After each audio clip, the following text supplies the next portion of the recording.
pursuance ng mga kaso laban sa kanya patungkol sa confidential funds dahil nga yung mga Marcos gusto raw mag-hold on to power sa isang Russian state media interview na kanyang ginawa.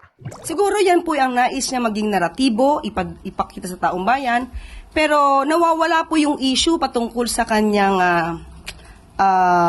accountability tungkol sa confidential funds at iba't iba pang mga complaints na napapaloob sa articles of impeachment. Chanticleer again hit back saying na that's just her narrative and what she wants the world to perceive the administration's efforts for accountability, lalo na sa mga matataas na ahensya at posisyon sa gobyerno.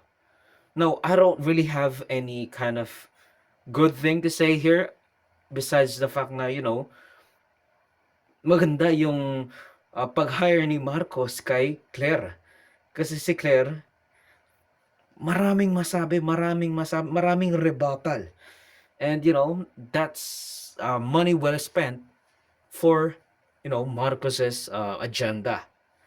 And, wala naman akong pake kung sino manalo sa kanilang dalawa sa alitan nila. And besides, alam naman natin, malamang sa malamang in the next few days, tuloy-tuloy pa rin yung bakbakan nila. So, I guess this will be all moot at outdated by the time this video comes out nitong linggo.